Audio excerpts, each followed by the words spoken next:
Hello, Paris. How are we doing? All right. I'm American, originally from the Midwest, but do we have any Midwesterners in? Okay, fine, moving on. But I've been living in London the past few years. Do we have any British people in? Okay, good. So we can talk about them. You know, I love it, but it's a very confusing place to live because the British never say what they mean. Okay, I'll give you an example. If a Brit says it's not ideal, that means their mother has died.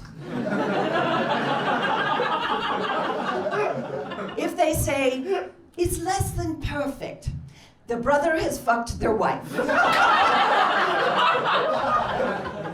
But if a Brit says it's a bloody nightmare, it's awful, there's 3% left on their phone. Now in Ohio, where I come from, if someone says it's a bloody nightmare, there's been another mass shooting. When the police turn up, they get hit by a Category 5 tornado. I know, too soon. It's always too soon. A lot of people also where I'm from believe the world is flat. There's a lot of flat earthers there. Okay, guys, and I've been thinking about this and I don't get it because we've known the world is round since the Greeks. Okay, imagine being a Greek 3,000 years ago. You're there, you're wearing a bed sheet, your buildings are in ruins, your wife's a small boy.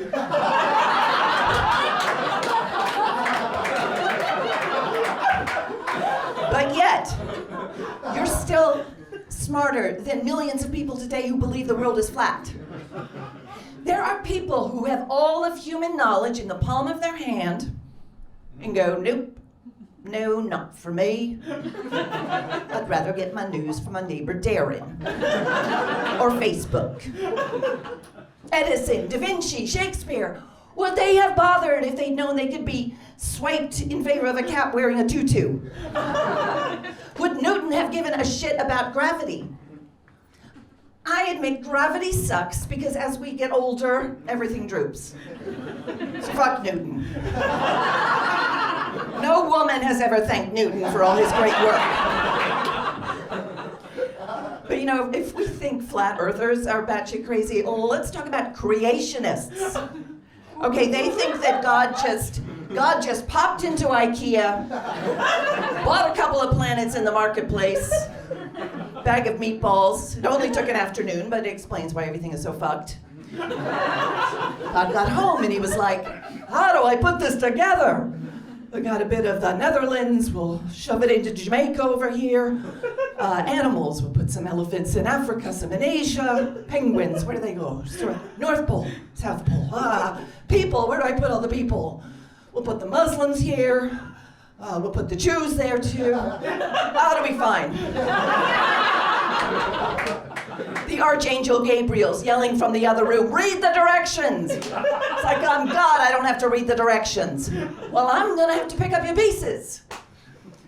Scoop this rock out of the Grand Canyon and put it over here. We'll make Ayers Rock. Next up, let's make the British. We'll throw in some hang-ups, some insecurities. I don't have time to make the teeth. It'll be fine.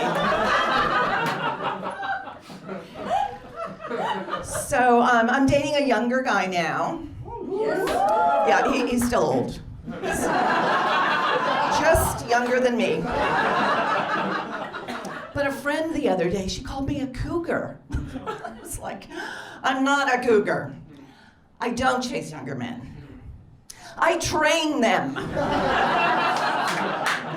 I give notes, and then I release them back into the community for the benefit of younger women. You're welcome.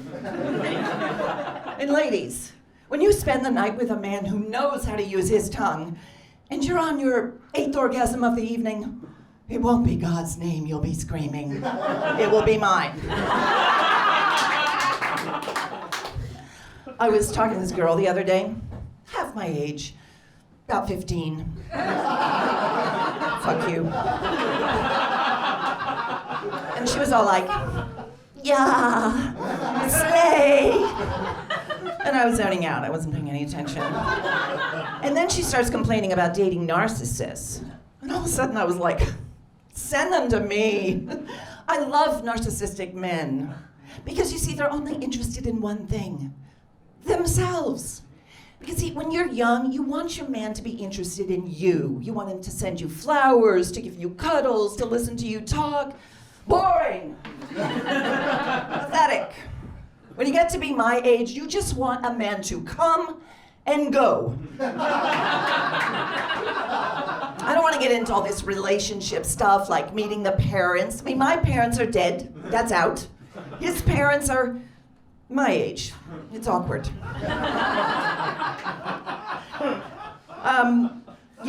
My ex-husband confessed to me that he had a porn addiction. I mean, that's all men. But, he actually admitted it. So I said, I'm going to help you with this.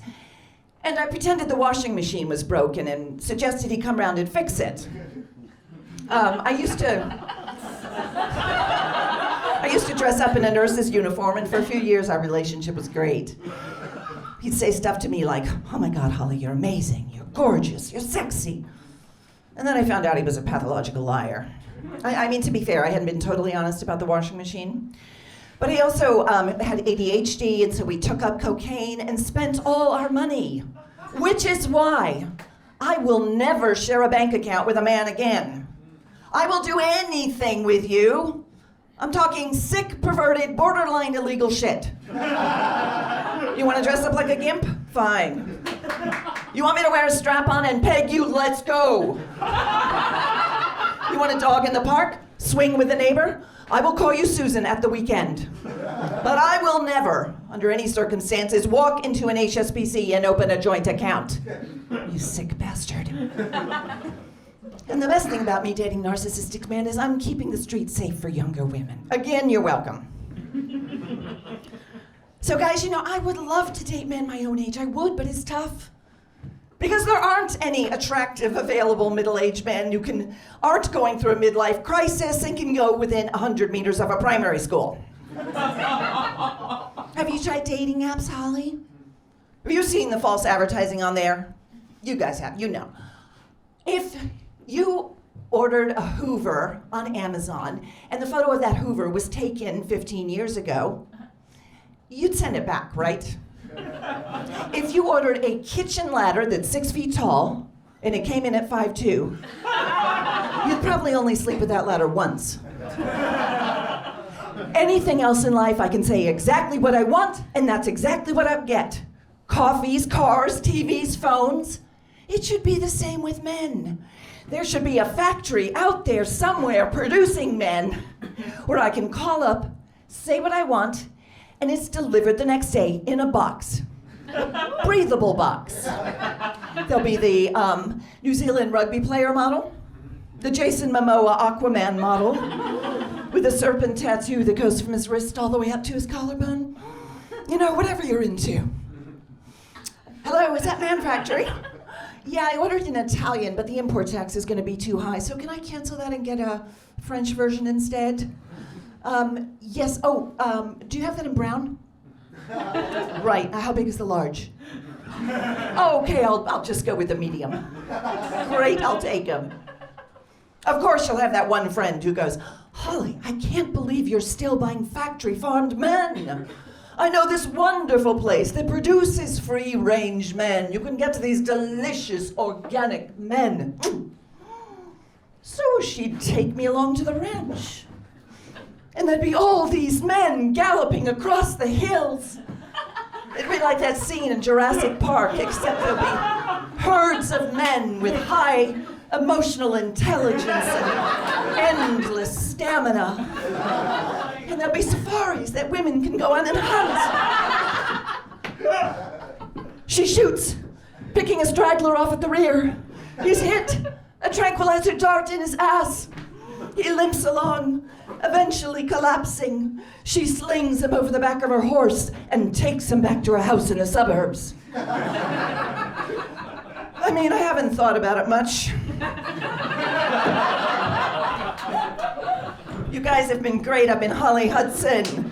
Please give it up for your host, Terrence.